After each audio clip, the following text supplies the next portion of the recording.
Here it is. A few seconds.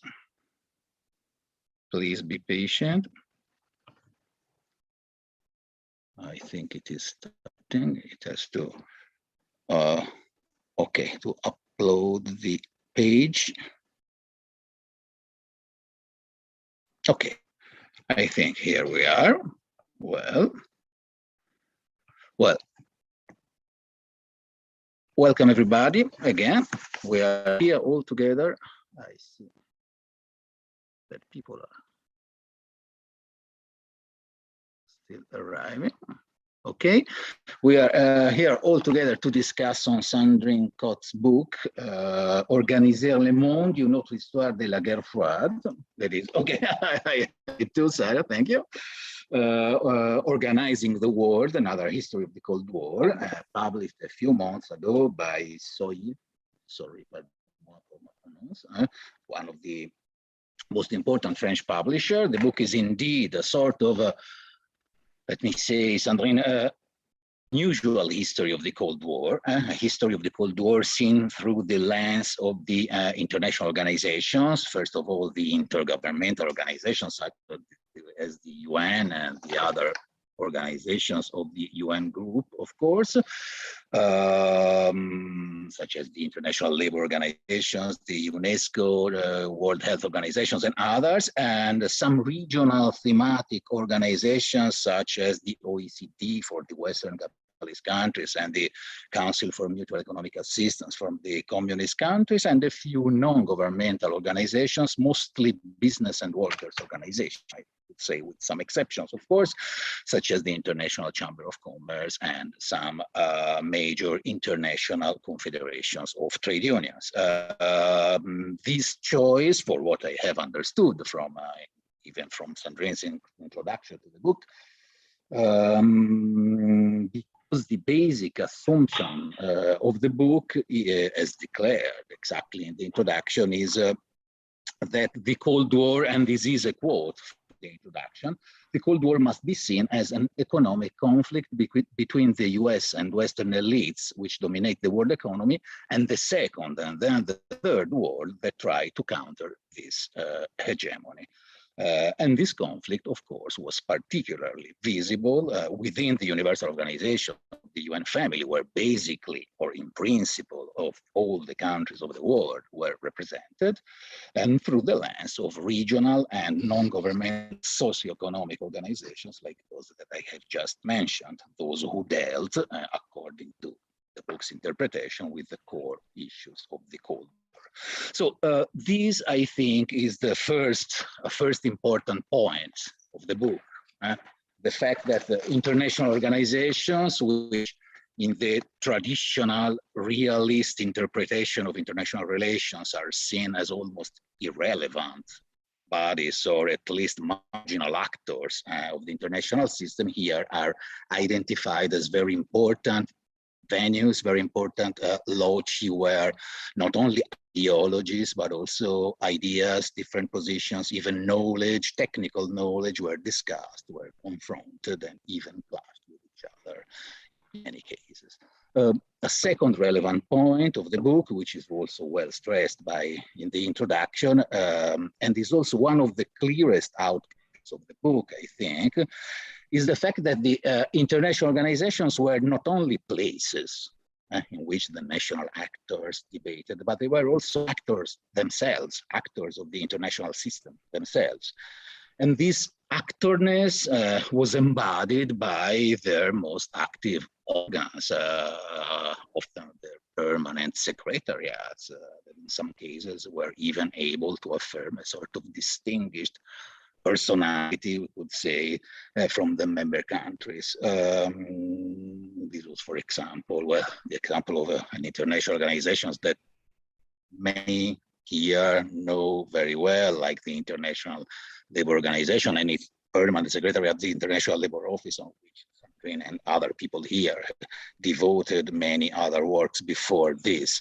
And besides, there is a body in which the described dynamics are particularly visible, the described dynamics of the Cold War, also from the other points of view that I have just mentioned, due to the peculiar tripartite composition, which is, for the students that are here with us, the fact that the major bodies of the international labor organizations are made not only by governmental, but also by employers and workers delegates.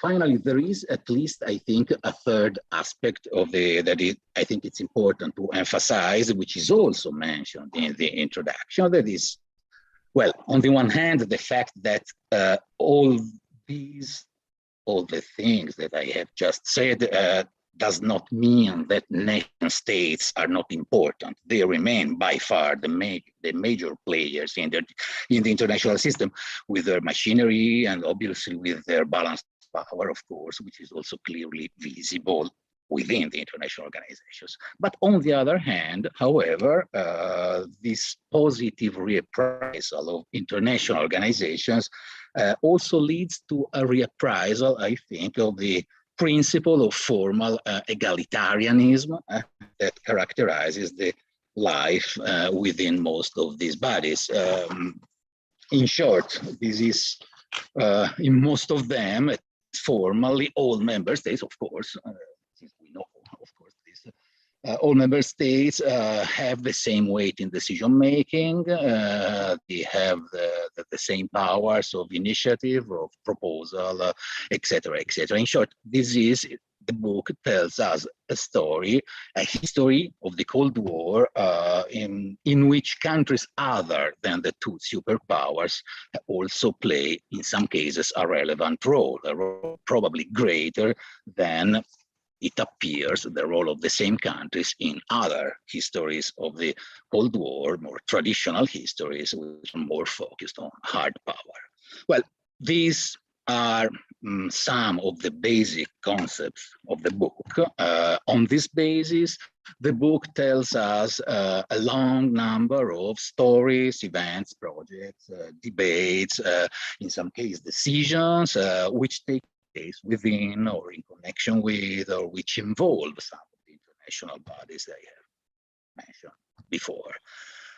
And it also proposes an interesting periodization, I must say, of all these. A periodization that is, well, to many extents, it is similar to the more consolidated periodizations of the Cold War, but with some nuances due to the peculiar times and ways in which the general dynamics of the international system of the Cold War, if we want, penetrate those international bodies, where they are filtered, they are in some cases delayed, and in other cases they are anticipated.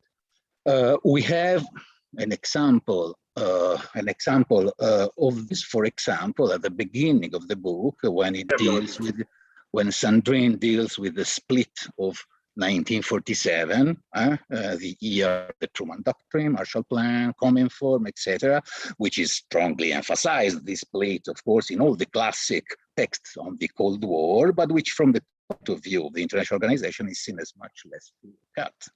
So much so that despite some major, those major divisive political events at the international level, within many international organizations, projects, for example, that look at Europe as a unitary entity continue to be discussed. Another interesting moment, let me just mention a few interesting moments that have struck my mind, that have found particularly interesting, and I am continuing to admit people, which is a very good thing. Another interesting moment, a little farther in the book, for example, is the narration of the emergence of what Sandrine calls the two opposing internationalisms, the Western and the Soviet, especially after with the development of a strategy towards the international organizations also by the communist world. The Western world had already developed a strategy, such a strategy, because it was basically the creator of most of those international organizations, and the beginning of a phase which is identified more or less in the decade 55-65, which is identified as which Sandrine defines as the golden age of internationalism. in which, of course, the international organizations play probably an even most relevant role, more relevant role than before.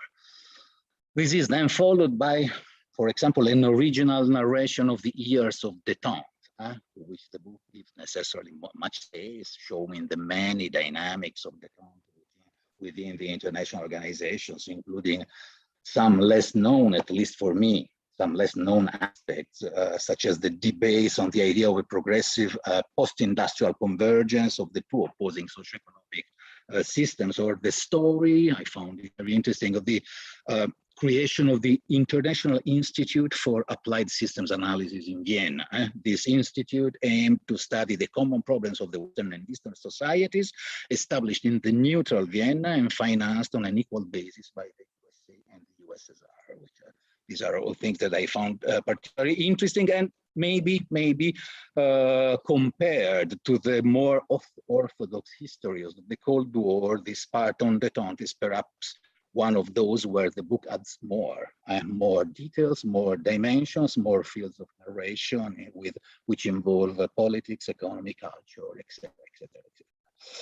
Finally, let me mention very quickly the two very interesting last chapters, the one on development issues, which is one of the central issues, of course, in the whole history of the Cold War, and even more in the history of international organizations, but I am sure that on this, our discussants will raise some points. And then a very interesting chapter on the 1980s. I still have someone waiting room, okay, on the 1980s, in which some most important dynamics of that decade are reconstructed and told in a very clear and to many extent convincing way.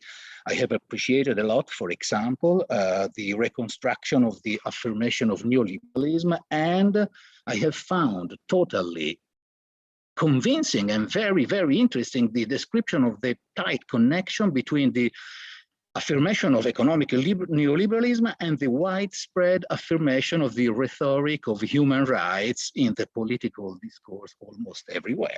Spread of that rhetoric and the connections between the two. The same could be said about, for example, though maybe this is a little less surprising, about the description of the fall of communism in Eastern Europe, much less a product of the Cold War itself, and then of an economic backwardness and decadence that increases as far as those countries are reintegrated in the international capitalist system. Well, I have already taken too much time, so it's time that I leave the floor to our discussants here. Let me just conclude with 2 points, very quick, very short points. The first is that, well, the book is, I think, absolutely original. I have never read a book like that, okay, with this approach, with this attempt of putting together so many different dimensions and fields to tell, as much as it was possible, a unitary story. There are lots of books on the Cold War and lots of books on international organizations, but this is something different from the two. Okay?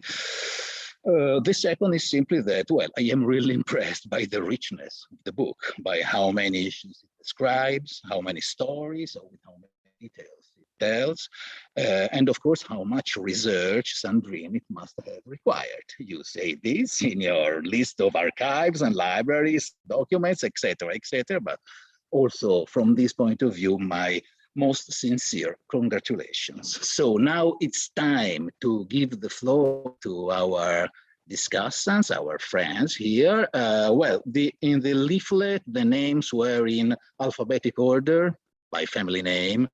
So if you agree, Laurent, I imagine that in alphabetic orders, you are always at the end, because I'm sorry for this, okay. Okay, so let's start with Sarah, okay. Sarah, the floor is yours, please. Yes, sure. I'm very happy to start. And thank you really very much, Lorenzo. Thank you all co-discussants. Thank you, Sandrine. Thanks for having me today.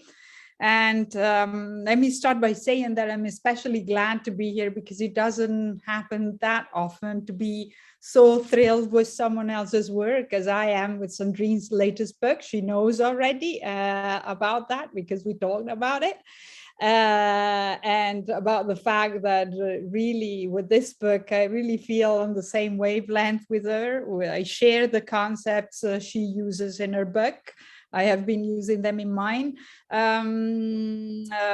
Also some of the institutions that she's been analyzing. I especially, and more in general, share the way she reads the history of the Cold War. Maybe this is also because we come from a somewhat similar path, starting out with the studies on the GER and moving toward transnational history and the history of international organizations somehow. And this is also quite remarkable. So let me start making a few notes in general on the book, and then as I understood that we will proceed to correct me, Lorenzo, if I'm wrong, then ask one or two questions to Sandrine for our discussion, right? Okay, so first of all, let me say that, well, right now, Cold War historiography is pretty united, really, on reading the history of the Cold War as a polycentric history, where the actors are not at all just the two superpowers only, and the allies in Europe and elsewhere had a say and pursued their own agendas, at times in opposition with the superpowers, sometimes explicitly, sometimes disguised. And this comes out quite clearly in Sandrine's book, and in a very original way. Because in Organiser le Monde, the Cold War is not told in this very traditional way, like, you know, have, I don't know, Gaddis or Harper, you know, the classic history of a succession of crises that the superpowers manage to either resolve or contain in order to avoid a direct and fatal military confrontation. It is not at all about that, and not at all about crisis, right? The Cold War told here is rather a story that is about dialogue and imitation, as much as it is about competition. And that really includes a whole range of topics that are not just about the classic concepts of security, hard security, as Lorenzo mentioned earlier, right? It's not just about war, peace, and defense. It's not about discussing structures to deal with these topics. It is a little bit about that too, but not mainly and not entirely, right? Because topics and new topics such as the environment, human rights, or global health are really prominent in this history that is told here by Sandrine. Development too, obviously, but I mean, development is kind of, I don't want to, I could talk about development a long time, but I'm not going to focus only on that, because it sounds to me as it sounds as if I was too monothematic, which I definitely don't want to be. And yeah, well, many of the exchanges and dialogues, this story about dialogue and imitation of models I was telling about, I was hinting at, they all happened within international organizations, as Lorenzo told us earlier, right? So it's governmental organizations and non-governmental. Obviously, the UN system is crucial, but other organizations dealing with economic, social, and also cultural issues are just as crucial. And the protagonists of these very dense interactions, very dense networks, are experts on both sides of the, let's call it Iron Curtain, but it's an Iron Curtain that has got a lot of interconnections in Sandrine's book. So there are economists, social scientists, also scientists. This epistemic community that testifies to so many common interests and also common concerns, really, that really surpass ideological and political barriers as we know them, and as we know them in the tradition of Cold War history. I must say that of this great book, I also tend to think what Lorenzo thinks, that the most innovative part, maybe because a lot of books have been written on the early stage of the Cold War and much less on the 1970s onwards. And so the bits that one appreciates more and most, also because we've been working on that time frame a lot, are the chapters on starting on the what Sandrine calls the pan-European projects to overcome the Cold War. So let's say there's a mic that got open up. So let's say Sandrine's reading of European detente, essentially, right? And also the chapter on the new international economic order, and what she aptly describes as, and I love this title and this definition, the slow agony of the Cold War, with international organizations here turning into the villains of the story of the Cold War, right? And it's quite remarkable. The place where Keynesians' view on social justice are marginalized and substituted with new discourses that, well, at best are superficial, at worst really bad, the neoliberal new setup, with this new discourses that revolve around humanitarianism, human rights, with this brand new focus on individual rights, and away from, you know, the solidarity tension that has been so characteristic in earlier stages of the Cold War and in international organizations, specifically closer to, you know, social justice concern, collective rights, as we know them from histories of the Cold War and histories of international organizations too, but are told here in a very effective way. And I love also the interpretation of the collapse of communism, internationalism as a tripartite or triple crisis that Sandrine describes: a crisis of the communist bloc, a crisis of third world solidarity, and a crisis of international communism as a prospect for the future, in fact. And I find this interpretation really, really convincing. Let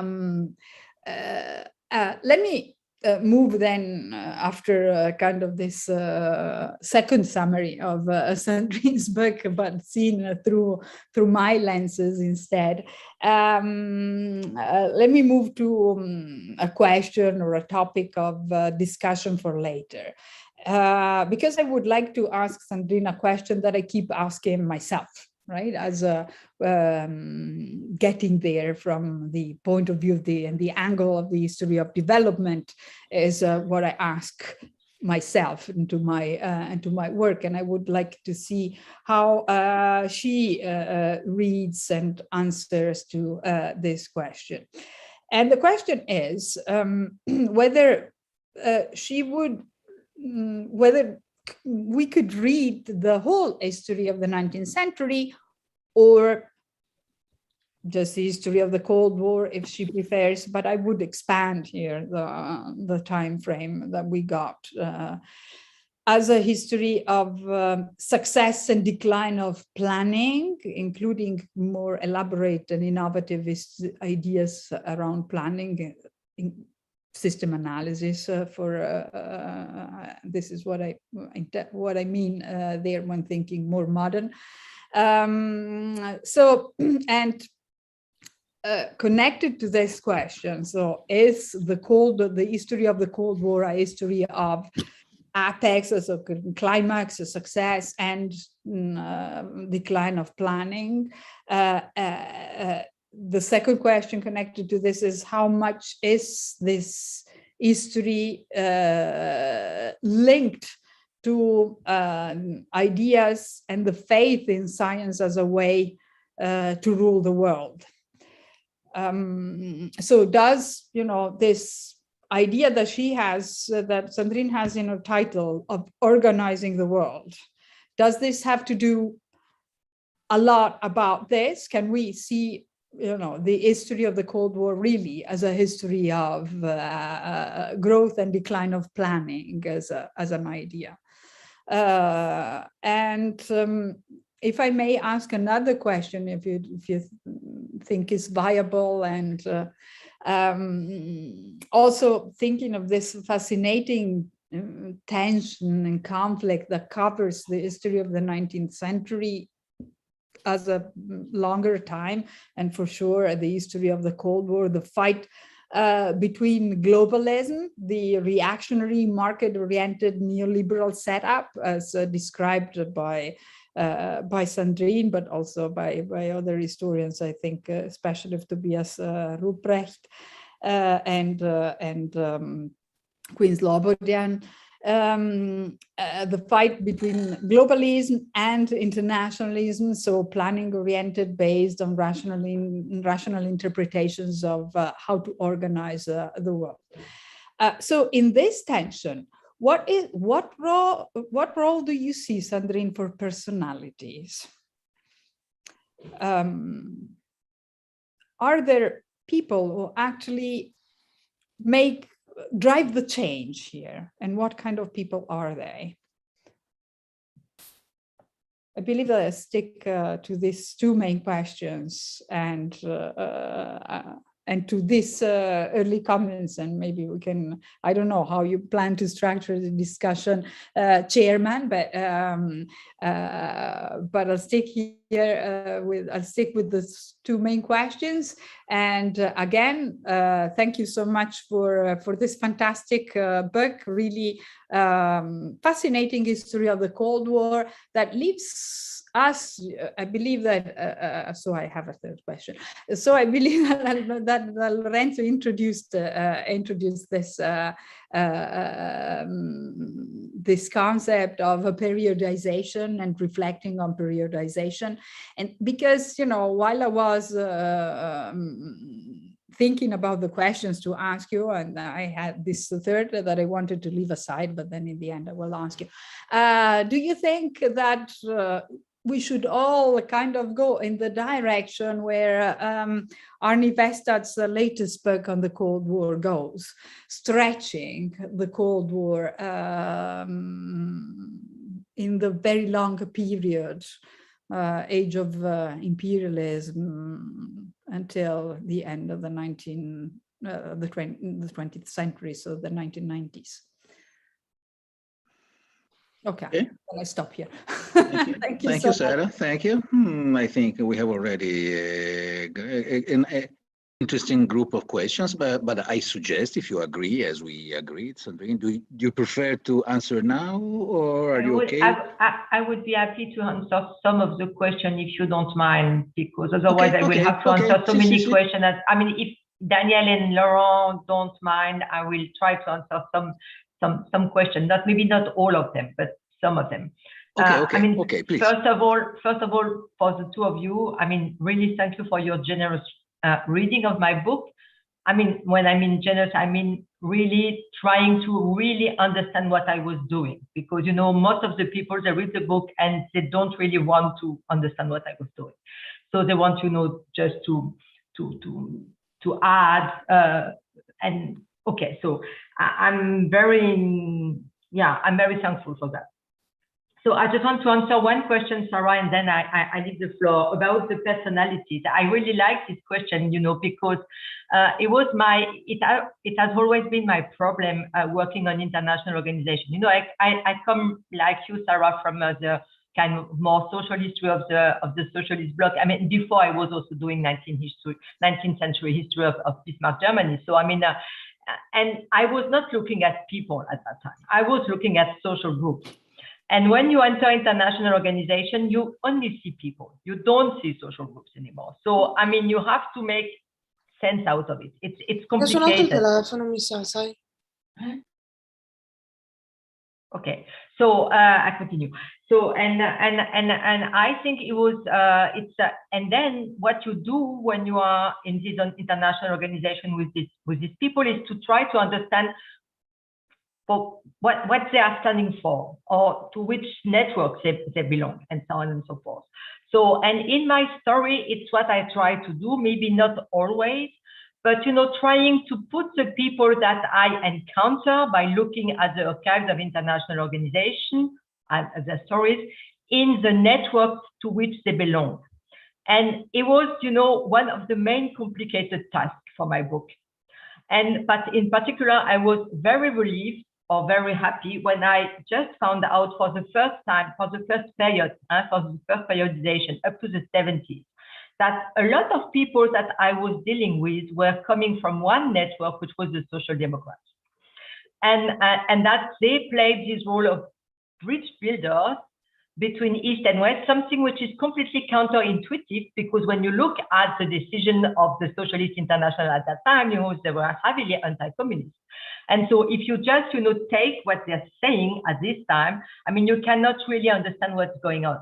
But in fact, you know, and for a lot of reasons, and I don't want to answer all these reasons, these people were absolutely crucial in order, you know, to bridge East and West. And for a lot of reasons, one of the reasons is just because a lot of these socialists are in communist parties in the East. They are still socialists, but they have been, you know, forced to join the Communist Party, and they are still in contact with their socialist counterparts in the West, so they know each other. So there is this bridge building thing. I know that not for the GDR, because for the GDR it doesn't work, but I know that for Czechoslovakia in particular.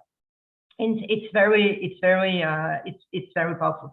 So, you know, looking at this personality, Sarah, it's a very good point that you make. It's just also looking beyond this personality, that networks in which they are involved, and which helps us to understand what's going on. There is, you know, a lot of other networks like that. For example, like what I would call the Sussex School, you know, the School of Development.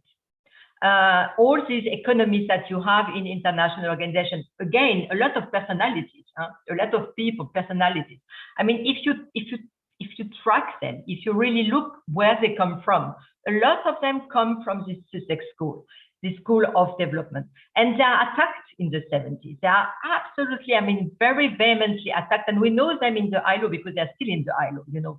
I mean, the group of people who were doing all these development things, the WEP, the World Employment Program, they were all coming from this Sussex School.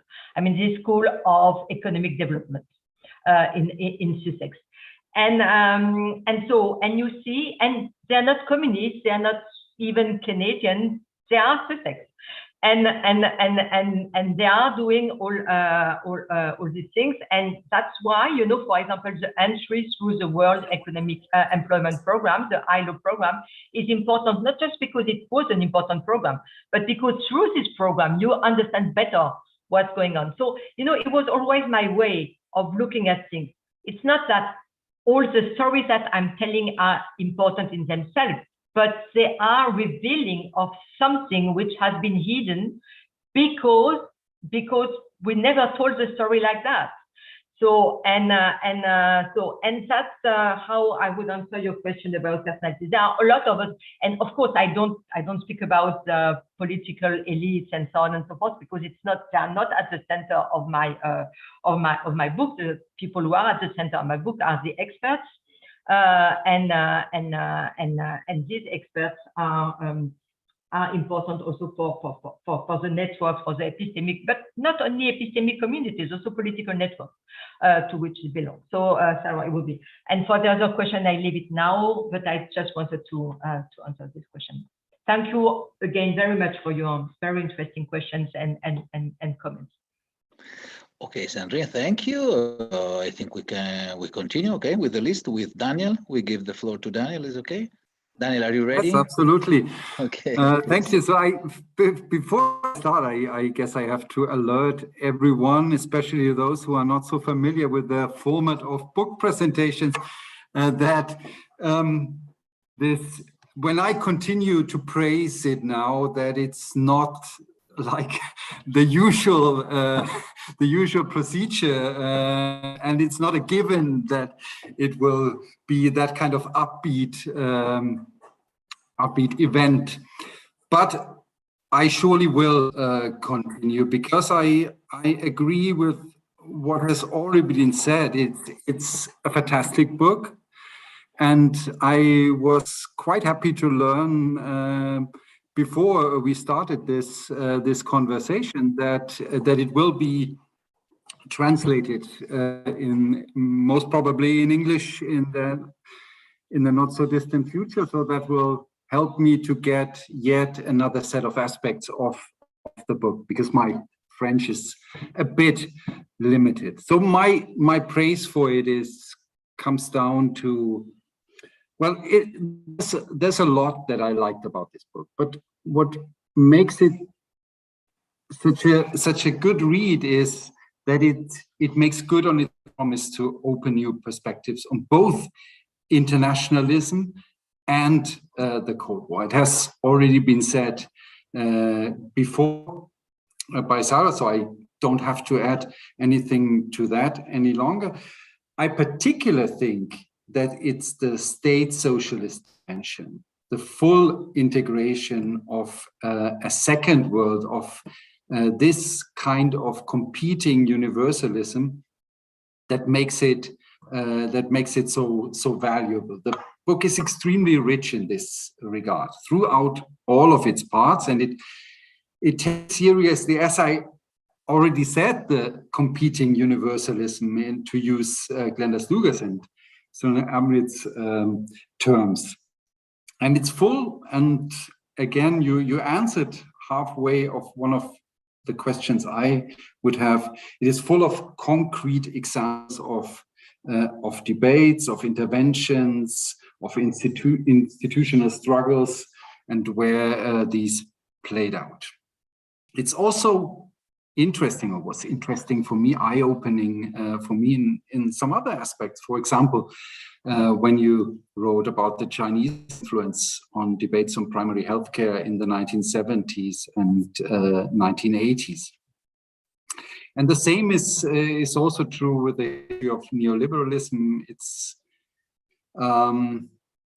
the inroads it made in international organizations from the 1970s onwards, where your analysis seems to be very much in line with Quinn Slobodian's book on the globalists, trying to use international organizations as a means to kind of insulate a liberal world order against the appetite of states for all kinds of interventions and regulations, including all three internationalist currents you describe.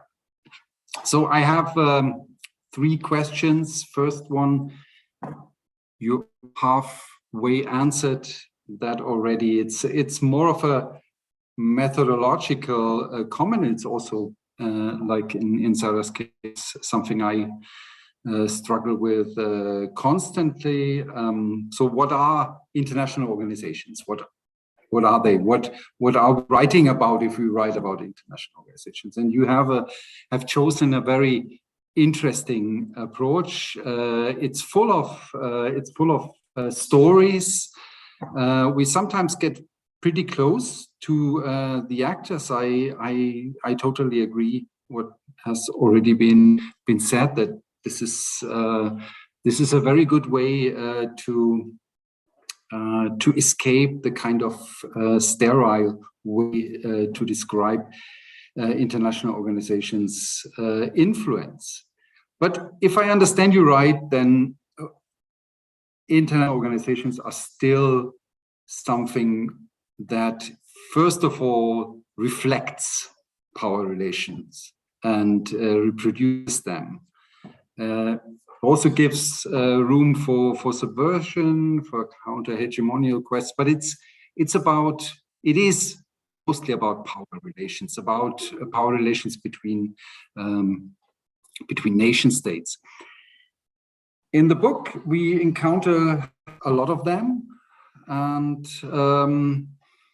to some of them we get closer than to others, I would say, which is of course totally understandable with the myriad of organizations you introduce. I found particularly interesting, you will not be surprised, what you wrote about the ILO, and in particular the episode of its management training and productivity programs, where you describe very, very nicely how Western concepts arrive in the Global South through the East, actually.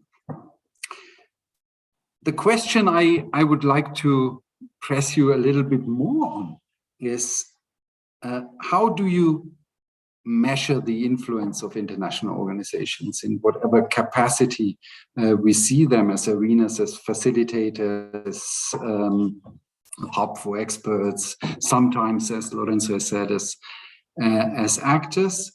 So a non-historian question would always be about the autonomy of these actors, especially those experts, international bureaucrats, and we can't of course be bothered with that as historians, but for most part, international organizations here and in historiographical accounts still remain in pretty amorphous beings. So I would like to ask you, just, you said in the conclusion that you don't want to exaggerate the role of international organizations. If you had to take a stand on the question of autonomy, what would that be? Brings me to my second question. It's about the new international economic order.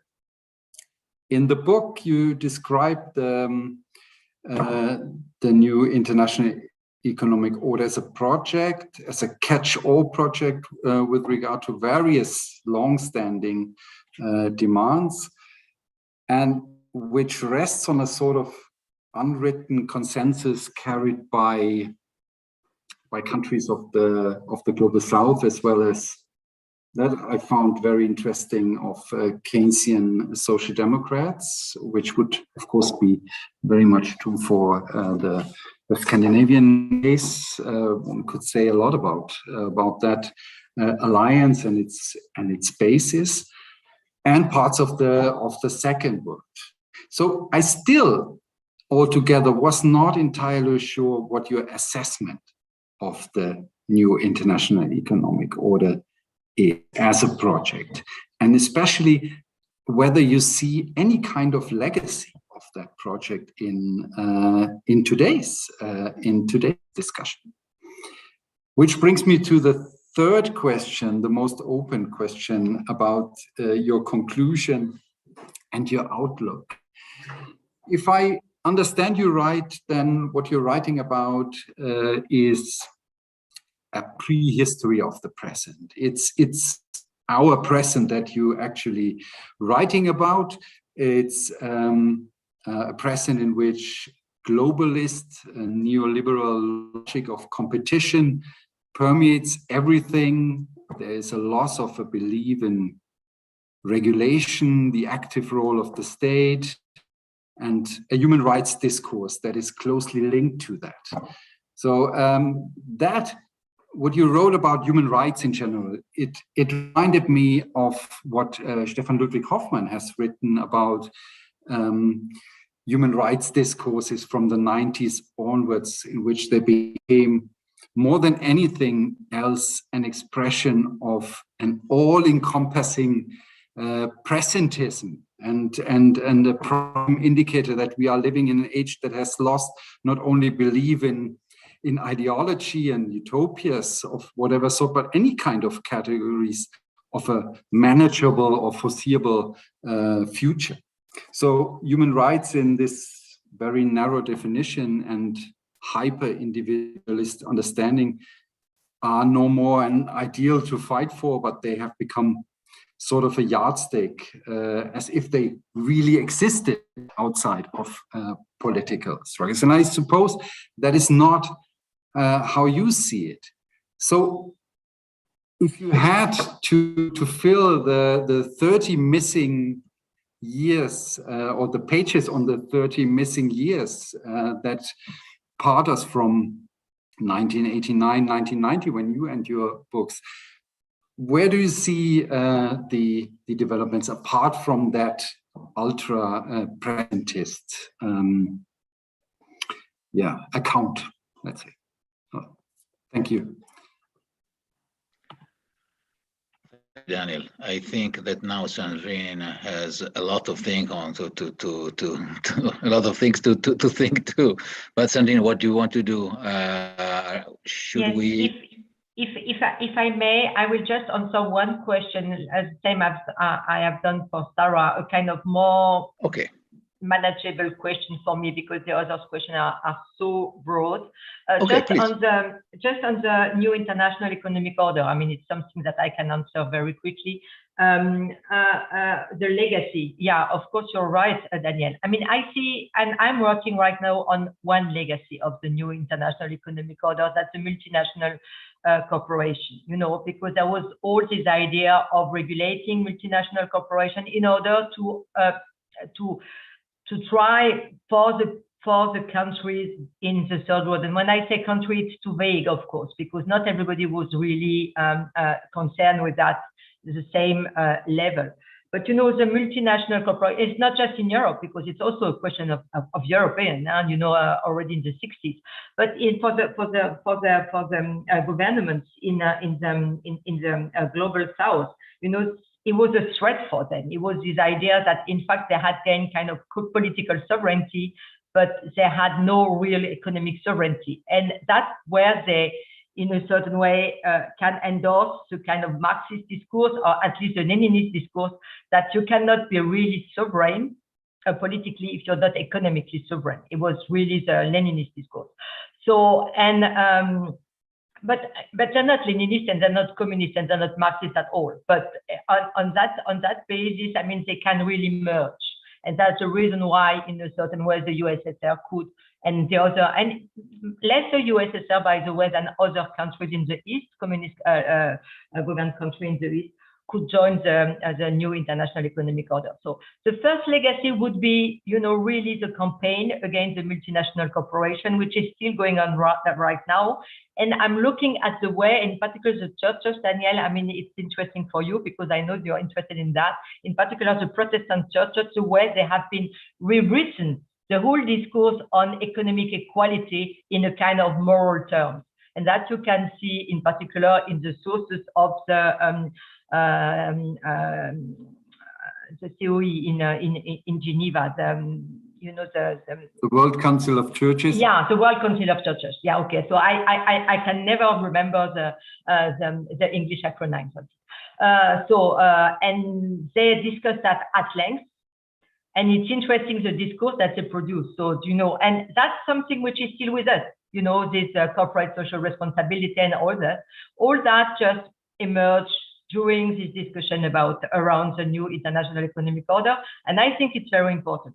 And the second thing is that there is no neoliberalism without the new international economic order. My idea, and I think I'm not the only one who thinks that, is that really, I mean, the kind of mobilization against regulation, against, you know, neo-Keynesian politics and so on and so forth, was really provoked heavily by the fear of this new international economic order.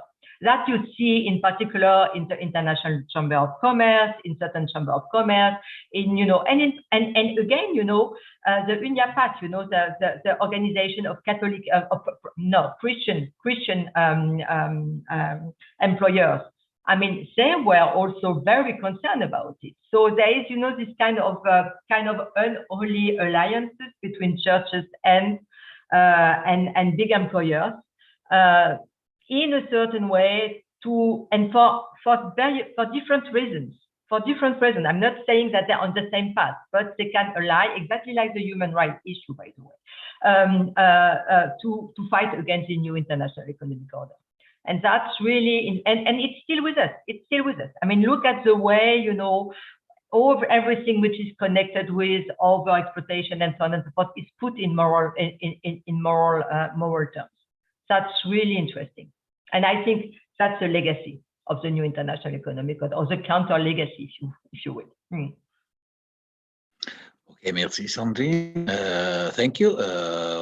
Let's go to Laurent. Laurent, are you ready? Yeah, thank you. Okay, thank you. Please, the floor. Thank you, Lorenzo. Can you hear me? Yes. Yes, perfectly. It works. Okay. Thank you. Thanks to Lorenzo and to your Osservatorio Lavoro e Giustizia Sociale Globale of your university. Thanks to Sandrine too. So we've already met for a discussion of your book, I think in Munich, but it was already by Zoom. So this was already something we've practiced. And I will use the chat box to mention the link toward the review of Sandrine's book that I made, that I wrote in French. So I will not be repeating myself or what you, Lorenzo, Daniel, and Sarah have already said, namely to underline how fantastic the book is, how original. I think the genuine adjective that capture the book is the adjective original, because it really weaves together many different threads between the history of the Cold War, the history of international organization, but also global history, and speaking for myself, I would say international economic history, and especially the history of economic and social policies. And I will come back to that later. So I think I learned a lot on that, on the debate and on the content of economic policies, how an Eastern and a Southern internationalism tried to propose an alternative to the Western capitalist internationalism. Of course, Sandrine shows very clearly that there was not one single Eastern or Southern internationalism, but there were many different threads. What she said about the Social Democrats were very active. I believe it was at the UN Economic Commission for Europe. It's really interesting to see how divided both all groups were, and at the same time how effective they could be. So since Sandrine answered only one question, I will limit myself to one question, to one question to Sandrine, which is, but as I said, we've already discussed some elements of her book previously. So that's, and of course, I agree with a lot of what has been said. I just want to mention in response also to Daniel that about the new international economic order, Francesco Petrini at the University of Padua and Aurélie Andri and I have worked on this debate about the democratization of multinational. That was the tail of the international economic order, as Sandrine mentioned. Even the European Commission among Western European government, even if the international economic order failed, let's say at the UN, it was still lurking around and seen as a threat even 10 years later. So my question to Sandrine is basically, was there a real alternative, a genuine Eastern international alternative to the Western international organization? Because you show very clearly that it was very hard at the start for Eastern experts, Eastern diplomats, Eastern politicians to have their say in those organizations, except in the Economic Commission for Europe. But then later on, it seemed that their struggle was quite successful, not least because the USA boycotted some institutions, such as ILO or even UNESCO later. It was, but so I know, but it was part because of the pressure from the source and part of because of pressure from the East. So this is, I would say, a first hint of success, but and then there will be a second hint of this success, which is what I'm really interested in, namely the alternative economic and social models that Eastern Europe could propose. You mentioned several of them, but I was wondering whether they were really influential in the end. So the Eastern expertise in war orphan in the post-war period, the Chinese expertise in health, the Czech expertise in social security in the 1930s, the Yugoslav model, etc., etc. Could we all bind together all these alternatives and consider that they were to some extent successful, or at least that they had an influence on the debates, or were there a failure? So, and of course, the perspective is different if we focus our lens on the 60s. I think you call them the decade of convergence, 60s, 70s, probably where those alternatives were seen as more successful, comparing to the 1990s, of course. But it's not, as Daniel says, sometimes it's history from the present, but we are all seeing history from the present. But I think it's important to consider really what were the balance of power, especially in the 60s, in the 70s, years during which the idea of planning, of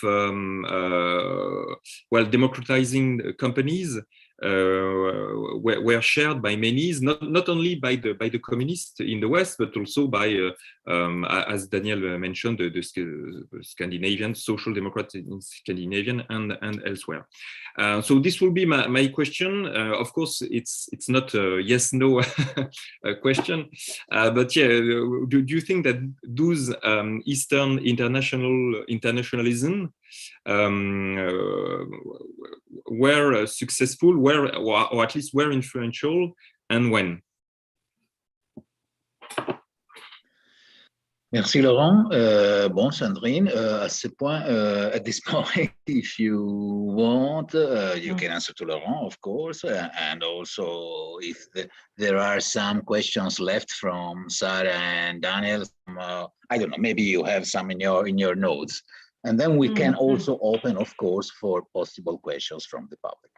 Please, Sandrine. Okay, thank you. Thank you very much, Laurent, for this question. And I will answer your question, and in the same way, I will also answer some of Sarah's question, in particular on planning.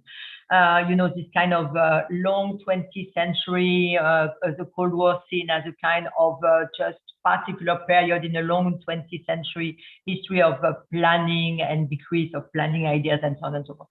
So I think that, first of all, you know, there is something very special about, and at the beginning, I didn't even understand why the communist countries would enter this international, would really were pushed to enter this international organization, because, and in particular, when I began working on the ILO, for me, it was a mystery, because the ILO was clearly made against them.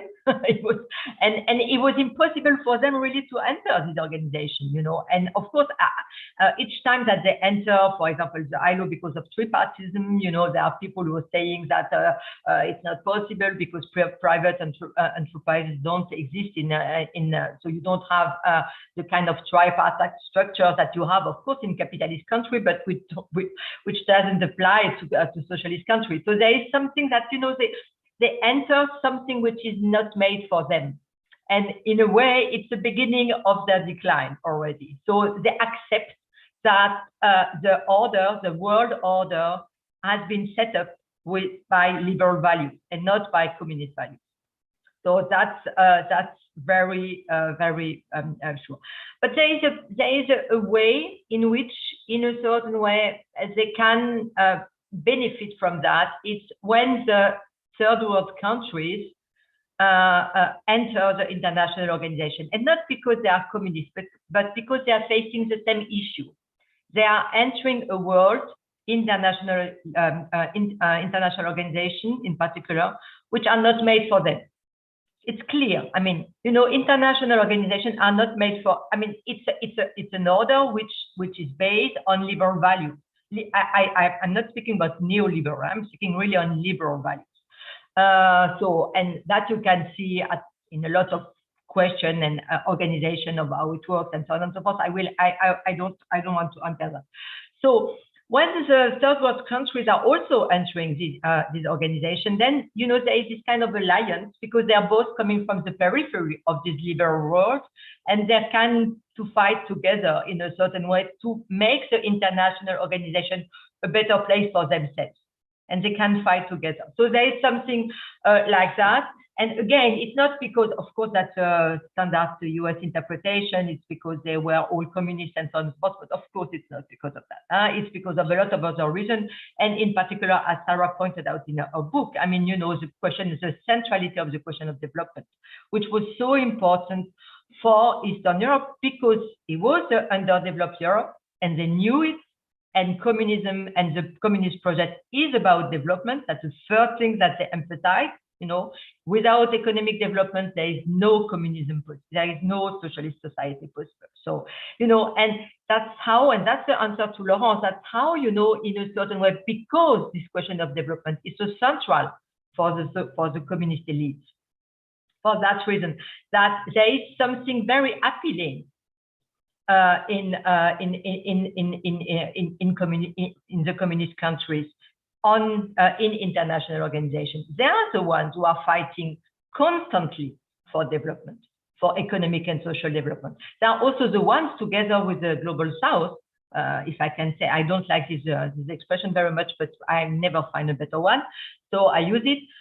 They are also the ones which are desperately trying to introduce, I mean, not to introduce because it was already there, but to emphasize the economic and social part of human rights, which have been, and you know, this kind of some minor invention of the human rights, which is really, I cannot agree with that, because there was a discourse on human rights much before, and it was really a discourse on human rights which brought together economic and social, and in particular, India was very instrumental for that. And it was not the communists at the beginning, who were so much fighting for the human rights. So this definition of human rights, again, you know, it's not by chance that you have this kind of coalition or convergence at the beginning between the Global South and the communists. It's because they are both fighting for the same thing, you know, entry in a world which has not been made for them, first of all. Secondly, the right to development, which is connected to a discourse on human rights. Human rights discourse is connected to development at the beginning, as that you know very well, Daniel. And then it has been reinterpreted in a liberal way in the 70s. It's what I said. It's not an invention, it's a reinvention, of course. And this reinvention is made on this time, I would say on purpose, you know, against the new international economic order, the right to development, the right to social advancement, and so on and so forth. So, you know, in that way, I would say that the communist world, but not just because it was communist, but also because it was fighting for an alternative to what was seen as a kind of imperial project. The liberal imperial project was important, but again, not because it was communist, but because it was just an alternative project. So that's something. And the second thing I would say, and that has more maybe to do with a kind of economic planning and so on and so forth. You know, for the third world countries, again, this idea that you can plan development, and up to the 60s, it was a success in the East. I mean, you know, these people came out of poverty in Poland at the cost of liberty and so forth. So it was not an issue for the Global South elites anyway.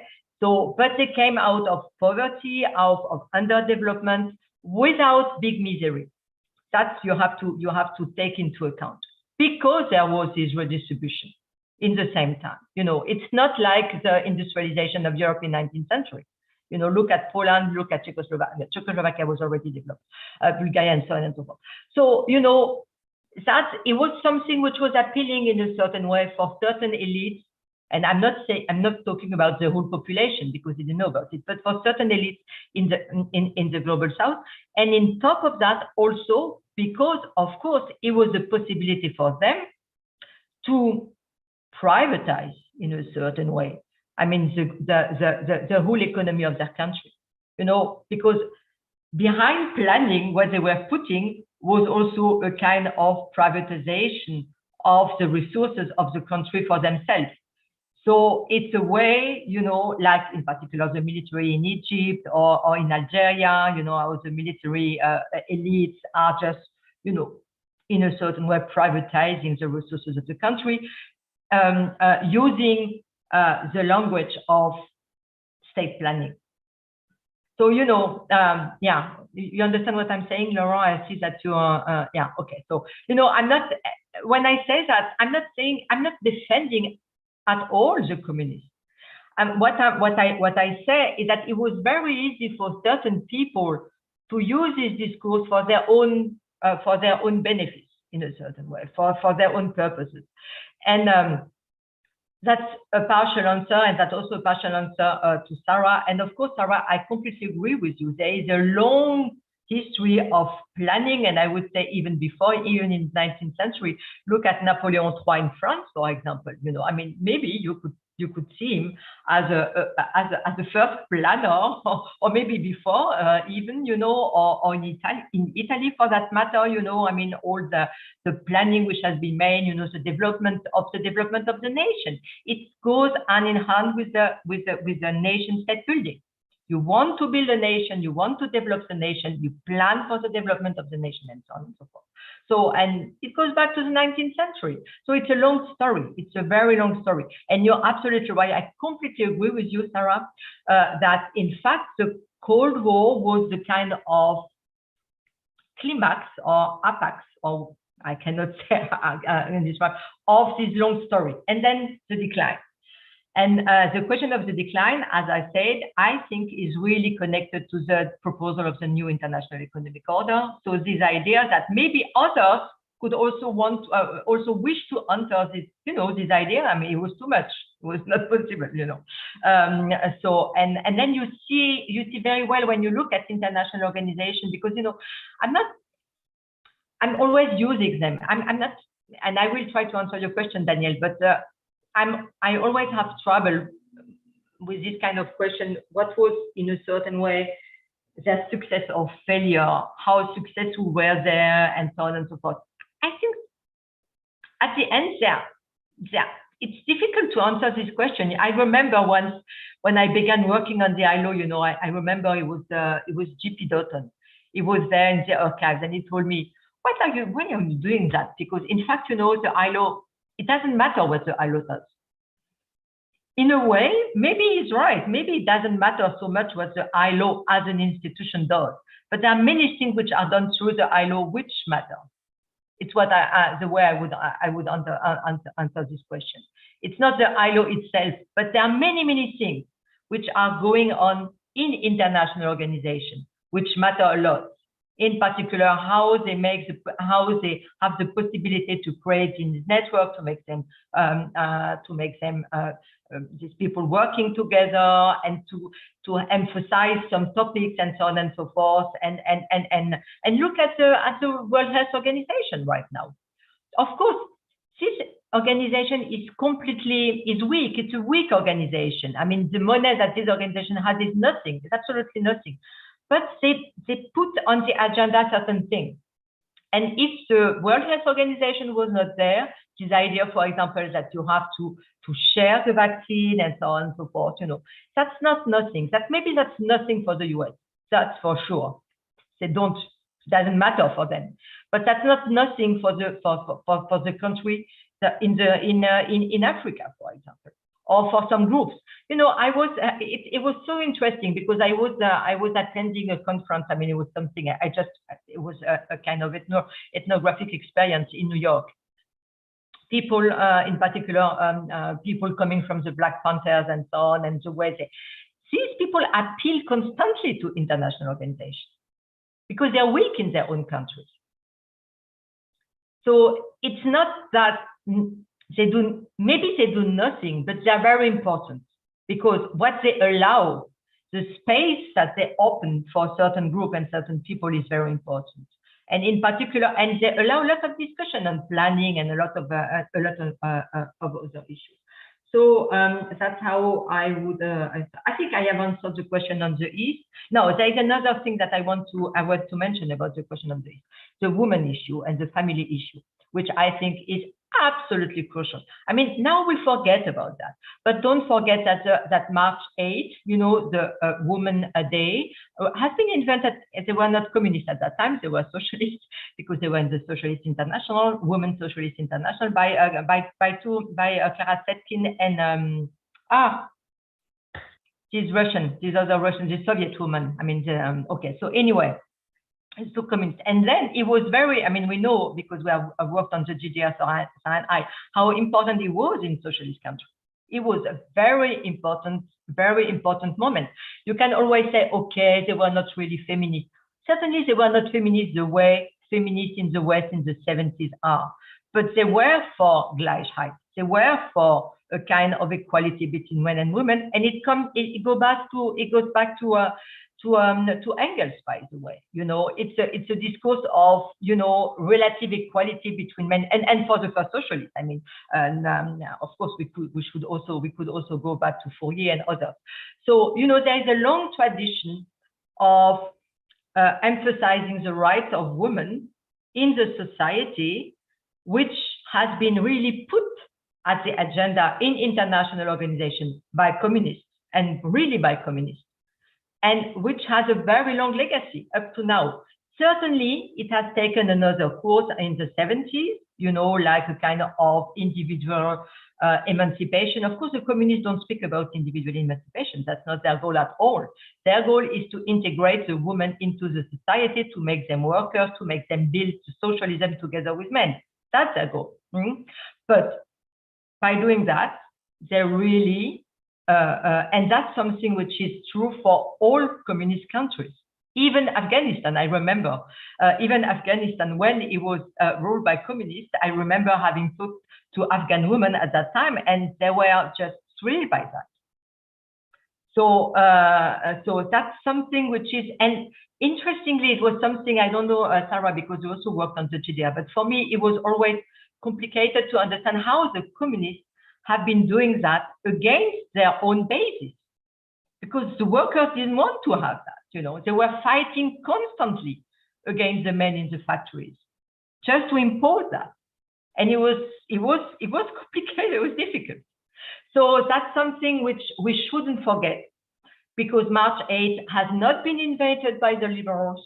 March 8th has been is a very long socialist and communist tradition, and that's the legacy of. I think it is a legacy of what the socialist, what this kind of leftist tradition has left us. So it's a very partial answer, Laurent. But so you see, there are positive things in a certain way, and also negative, the way, you know, certain things have been appropriated to. So again, it's a very yeah, we have to be very careful about assessing or answering big question by big answer. In fact, you know, it's always very complicated, and we know, I mean, we historians, we don't like models, we're not that political scientists, and we like to make all this differentiation and so on and so forth. So that's okay. About I think that what should I answer? There was this question on planning that I have more or less answered. There was this question of oh yeah, the prehistory of the loss of beliefs of regulations. That it was Daniel. Yeah, you know, for me it's also a mystery, Daniel. I don't know if you have an answer to this question. I don't understand. I thought about that with a lot of international organizations, civil servants, who were there in the 70s. How? I think it's a question of generation also. you know, there were all these people who were already around, you know, in particular the US people, the New Dealers, the people coming from the New Deal, and then you have all these people, the anti-fascism, which we shouldn't forget about, which was so important in international organizations up to the 70s, because it was a whole generation, you know, and even the social democrats, I was referring to Brandt, for example. I mean, Brandt as an anti-fascist, I mean, something which is so important. These people were really, they were really, they have a shared experience and a shared memory of what fascism was about. And they fought together with the communists at that time. So, and so all this generation, you know, I think just left in the international organization in the 70s. And then you have a new generation of people, and they are the ones who are endorsing this kind of, I mean, look in particular at the UNCTAD. The UNCTAD is something I don't understand what was going on in the 70s in the UNCTAD. I mean, at the beginning, it is really an organization with Prebisch and the others, you know, to really try to promote this kind of new international economic order. Look at the website of the UNCTAD now. I mean, you cannot believe that they have this legacy. I mean, it is absolutely erased. Nothing is left from that. Nothing.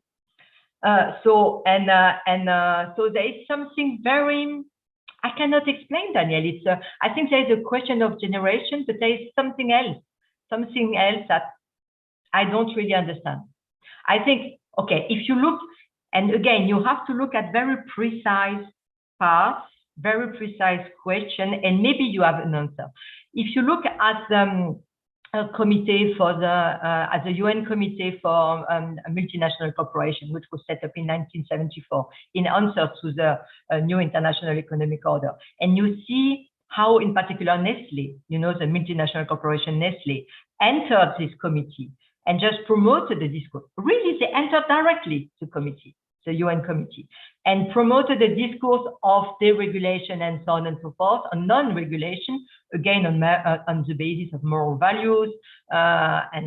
So then you see, in a certain way, that it doesn't come from nowhere. There is a kind of counteraction in that period, really organized by certain people. And in order to understand how it takes place, we really have to be to do very precise empirical research on certain places in which it happens. Otherwise, we cannot understand. I completely agree with you, Daniel. But you know, this committee, it was, I mean, I couldn't believe. I couldn't believe. There is all these archives now in Geneva, 500 books that are not very interesting, in fact, because a lot of them are just, you know, documents and so on. But when you see that a lot of these documents are coming from an institution which has been set up directly by Nestle and sent to this committee, and that these people are working with the documents produced by Nestle to try to, in a certain way, you know, come up with a regulation of multinational corporations, and I mean, it's just incredible. I mean, I couldn't even, you know, I'm not very optimistic about what, you know, big multinational corporations are doing in general, but there, I mean, how the way they were really, yeah, entering the whole discussion and putting it on the track that they wanted, and it was possible. So it's, in a way, the weakness of international organization, you could say. But in a way, you know, it's the mirror of the world, the balance of power. So they cannot go against the balance of power of the time. It's not possible. Okay, I think that's it, more or less. Alternatives, Daniela, accord, management. Oh, management training, okay.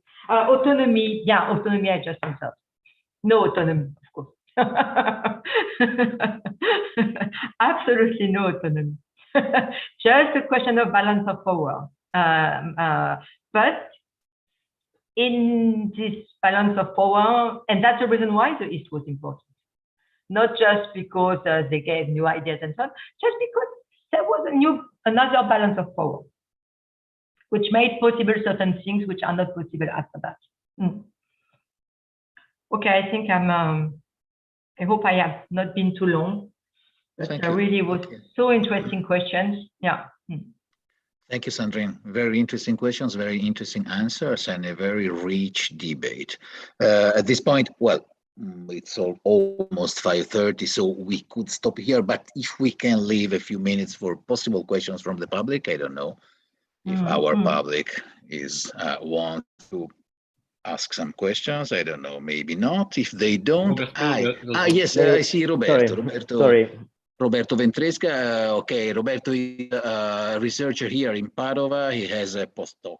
I don't know, Roberto, if it's the correct definition, a postdoc, postdoc grant. Okay, here he has worked a lot on the OECD, and he's working now on the neoliberalism, neoliberalism, the affirmation of neoliberalism, globalization, etc., etc. Please, Roberto.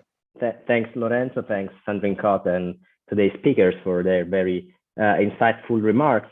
I have first a very basic question, having the chance to read the book yet. What kind of experts are we dealing with? So I think we are speaking of experts in economics, law, science and technology, but what else? And to what extent do you think that the very concept, the very notion of expertise has been reshaped thanks to your historiographic recounting of this clash of internationalisms during the Cold War? And the second question is about networks. You clearly stated that you focus on networks, social groups, rather than single individuals. I was wondering whether you addressed, at least theoretically, the issue, the notion of the impact of those networks on the very policy making. So beyond the circulation of ideas, how can we address again the issue of the political impact of this wide range of debates, discussions, reports, and so on and so forth that usually international organizations produce? And a very final question on neoliberalism, of course. You clearly explained how the Cold War itself has been challenged by neoliberalism. I was wondering whether and to what extent this clash of multiple internationalisms have in turn reshaped neoliberalism. Okay, so to what extent did neoliberalism was influenced by these counter narratives that emerged along the experiences of these international organizations? So is there something new that we now know about how the neoliberal turn emerged, thanks to your very productive and fruitful perspectives on international organizations and the way in which they reshaped Cold War history? Thank you. Please, Sandrine, please. Very interesting question and very complicated to answer. The last one, I would say, but I'm not quite sure. Now, it's just an hypothesis, you know. I'm very careful about all these things. About neoliberalism, my feeling is that they were at the periphery for a long time. They were at the periphery of international organizations. They were not in them. Who was working on the OECD? You worked on the OECD, yes. So you know, and so you know the work of my colleagues from Zurich, Mathieu Lamgruber and his co-worker. I have trouble with names. Matthias Schmelzer. Yeah, Matthias. Yeah, Matthias. Yeah. And I think that they showed very convincingly in their edited volume and also in Matthias' book that, you know, the OECD became important with the rise of neoliberalism at the end of the 60s, the 70s, and so on. So, and what I think is that in this period, you know, the main land or the main organization, the main UN system is piece to piece in a certain way marginalized. and that the West is in a certain way retreating in particular organization made for themselves, the G7, of course, which is a response to the G77, and the OECD and the World Bank and so on and so forth. So in fact, there is a kind of move from the core organization, the UN system, the ILO, the ILO got the Nobel Prize in 1969. I mean, it was not nothing at that time, and the UNESCO and so on and so forth, and they all moved in other organizations, which are now the center of the international system. So they replaced what was at the center before, and it's a way I would see that. But maybe it's too general. Maybe it's too general. Again, we have to do very precise empirical work and research to make it true. But just on the basis of what I know from the work of Matthias and the others, I think that it would be a partial answer to your question. The same could be seen, and Laurent knows better, about European Union but that is another issue I know less about. But I'm sure that there is something like that also happening, as far as I can understand. So anyway, there's that's a neoliberalism network and the impact. It's not that. To answer your question, I mean, I'm not. It's not that I'm not interested in individuals. That's right. That I'm not. I never. But I did a biography of Bismarck, so it's not exactly a biography. It's more the reception of Bismarck. But I mean, I don't deny that personalities can have an impact. But really, to understand these persons in international organization, it's important to follow. I mean, to try to find the network in which they are involved, and they are involved in many networks. But, it's not that they belong to just one network. Their impact on policy making, or that's the whole problem of working with international organization and on international organization. We always get this question, Danielle, you know about that, what is the impact? We have to go back to the nation state, because it's there where things are happening. I mean, even for example, on social policy, you can say, okay, there are all these international, the things I know better, there are all these international standards, labor standards, but the nation state are the ones who can implement them. And up to now, even though it's not entirely true, but up to at least that's the perception of the people on the ground, up to now, the redistribution is made also within nation states. I mean, mainly, at least that's how people see it, which is not entirely true, because there are a lot of redistribution also within Europe and so on and so forth, but it is never really seen and perceived by the people as a social redistribution. And that's something which is really, it's bothering me, why is it like that? But there's this kind of appropriation by the state, because the state are still very, powerful and so on and so forth, of all these things. So anyway, so the impact, you have to look at a national archives. But the tricky thing is that when you know that in fact international organizations intervene more or less directly on national setting, you won't find the trace of that in national archives. That's very tricky, very, very tricky. I know in particular for the ILO in Greece, or for the ILO in Venezuela, or for the ILO, I mean, these people just wrote down the code of some of these countries, and you don't find. It's very scarce to trace as they left in the archives of this country. So it's very puzzling, and that's also the reason why I guess we tend to minimize the impact of the international organization, because it's difficult to find the trace of the impact. So, and experts, that's a very long story. I don't think, I mean, it's late now. I don't want to bother you too much with that. So the experts, of course, there is no real good definition of experts. And as you know, I mean, the experts in international organizations are the people who are made experts by international organizations.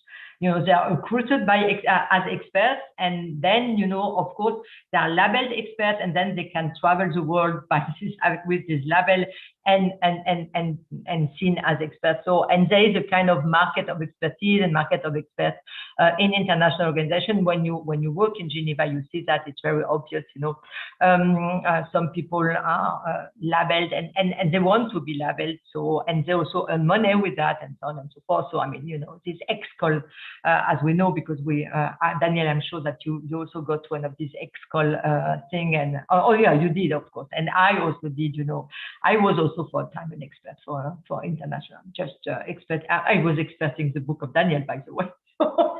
You know, that's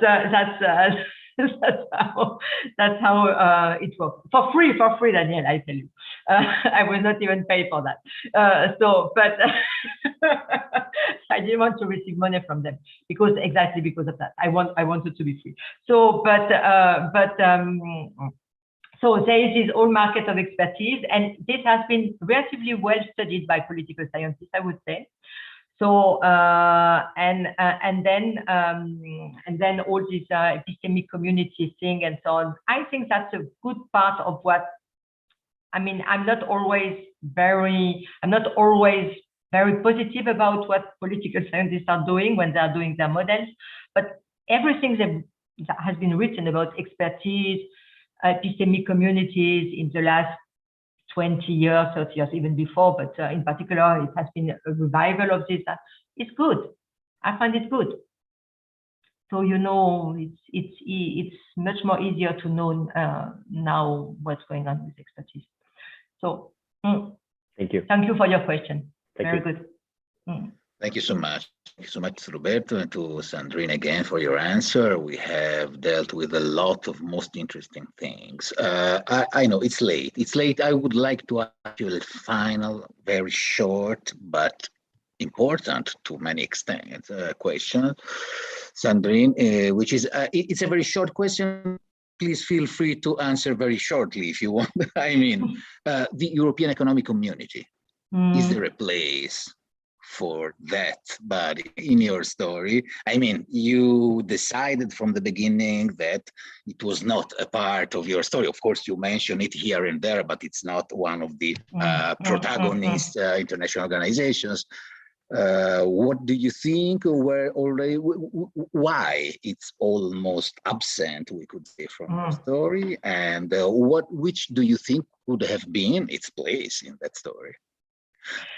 Yeah, you're right. You know, I was always fearing this question and this reproach, and nobody did it up to now, even not Laurent. So I was very but you know, that's why I waited for the end of the discussion, because I expected these questions from Laurent too. Yeah, no, you're absolutely right. I decided not to include it in. So there are two reasons for that. The first reason is just a question of I was not able to face the literature, the very good literature on the European Commission. It was too much, you know. I mean, already I had so many things to read, and there is a discussion going on, and I know because I know Kiran very well. I've read Laurent, and I read Lorenzo, you too, and so on. Everything you write about the ILO and so you know, I know this discussion, but I didn't feel that I was sufficiently aware of everything, and I have not done any research on that, and there is no place for me to do research on that because the research is huge already, you know, and very good quality. So I don't want to pretend to know better than you. I mean, it's absolutely stupid. So I decided to leave it because of that. That's the first reason. But there's a second reason, which is more intellectually. It's because what I wanted to have is East, West, South together. And what I know from the European community and from the Commission and from everywhere is that they completely ignore the East. They don't speak about it. And that I know also by reading Sarah, and that most of the time it's certainly in their mind, but it's not a real issue. And it's more an issue if you look at the Comecon, from the Comecon point of view, then you see, and that Sarah has also written on that, so she knows, that they really desperately tried to open a path, you know, for negotiation with the European Community, because it's not what we see. I mean, these people were absolutely for free trade. They were for free trade. I mean, the Eastern Europeans, and even Stalin, certainly not Stalin himself, but you know, in the 1952, 1953 already, you know, they wanted to open because they knew that they couldn't develop without free trade. They knew that, I mean, maybe not free trade, but trade at least, you know, they knew that. So they made a lot of contact, and that has also been also discussed in the PhD of Simon Godard. You know, they tried to make contact to Europe, but up to the 70s, you know, Europe didn't. I mean, Europe. That's also something which I find absolutely incredible, that the European Commission reclaims for itself the word Europe. I mean, it's not Europe, it's just a small part of Europe. So anyway, and it was only possible also because of this ideology of internationalism in the East. So I mean, that it was not just about Europe, but it was about the world, and that you addressed also the third world and so on and so forth. You know, I mean, it was possible because of that. But anyway, so for me, it was difficult to fit in, you know, an organization in which the discussion with the East was absent for a long time. So that was also the decision I made. But you know, the other reason was also the historiography, which was huge, and I didn't know how to integrate this very rich discussion into my narrative. I mean, I didn't want to write a too long book. It was also my issue. And I don't like a too long book. I find important to have an argument which is manageable for people to read it in a certain amount of time. I'm not for this 1,000 pages book. So so I had to cut, and I cut on the. I know, I'm completely. It was a very conscious decision. I was just surprised that Laurent didn't open this question before. No, but as you said, Sandrine, I mean, I delved into the book, and I started from your book, not from your point of view. So, yeah. That's how I frame my comments, and also my review in Histoire et Politique. Yeah. No, but because you can. How would it be different if I would have integrated Europe? I don't think it would have been very different, by the way. But maybe it's maybe you because you're more, you know much better. You could much better answer this question. I don't know, Laurent. Do you think, or Lorenzo, do you think that it could have made a big difference if I would have integrated? No, it's just that it would have been possible to follow some debates in other arenas. So the debates on trade, on cartels, the debate on multinationals. But as you say, I completely agree. What Lorenzo, Guya, and others have showed is that there were really strong networks between the EEC and the South, and I don't know, South America, ILO, but not very much with the East. There were individual relations, or at the national level there were relations, but not at the EEC EU level, at the EEC for that matter. So it's. I mean, it's coherent to not to avoid them completely, but I mean, it's understandable. Okay. If I may say something, having worked on that from the development point of view, like the European community kind of presented itself as a third way, right? In the 1970s, so much of that, and never wanted to be, you know, kind of put in the same place where the former great powers, so the nation states were. And so, well, actually, you know, it does.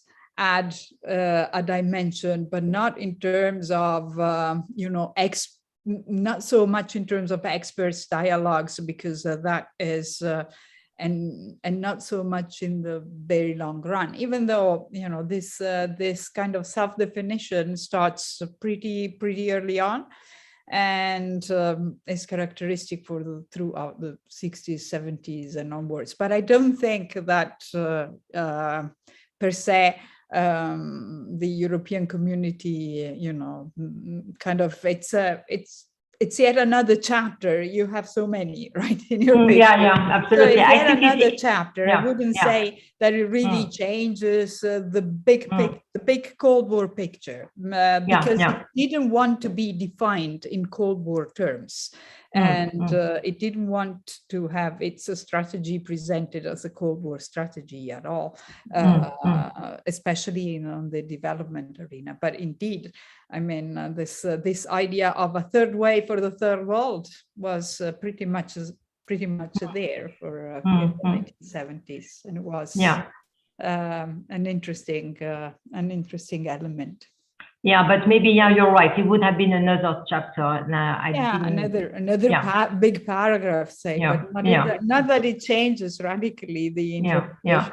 No, what I have Europe through the UN Economic Commission for Europe.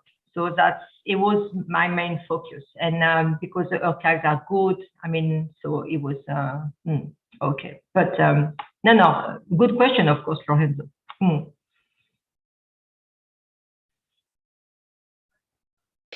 Okay. Thank you very much. Thanks a lot. Thanks to all of you, Laurent, Sarah, Daniel, and Roberto for your question, of course, and thanks to Sandrine for your many answers, difficult answers, but satisfying. We have dealt with a lot of different things on many dimensions: economy, politics, social, cultural, etc., etc., etc. I'm very happy for this. I hope you also are. Well, nothing to say. I hope to have the occasion of meeting you in person somehow, somewhere, of course. I hope so. Yeah, I will meet Sarah in not February. Okay, that's good. Sandrine, say hello to New York from our side. Okay, from our part. Okay, and thanks a lot again. Of course, you will receive in the next few weeks, months, etc., news from the Osservatorio that Laurent mentioned. Thank you, Laurent. Osservatorio, Lavoro, Giustizia, Sociale, Globale, which is this thing that has been created here in Padua, and of which I am responsible. We're responsible for some time. So we are going to have some initiatives, and since you are part of the committees, of the scientific committee, etc., of course, you will receive news of that. You have to give it a name in English, otherwise. Yes, but it's in Italian, but it's labor and global social justice, which sounds also better. Yeah, it sounds great in English. Yeah, even yes. It's global social justice. Sounds very well. Okay. And if you are Narcissus somehow, you can re-watch our discussion on YouTube on the channel of my department of Political Science, Law, and International Studies. Sorry, I couldn't find the name because it's so long. So thank you again. Have a nice day. Have a nice evening for the Europeans, for those who are on this side of the Atlantic. Thank you, Sandrine, again. And thank you bye-bye very much to everybody. Thank you. Bye-bye. Thank you very much. Thank you. Thank you. And thanks to the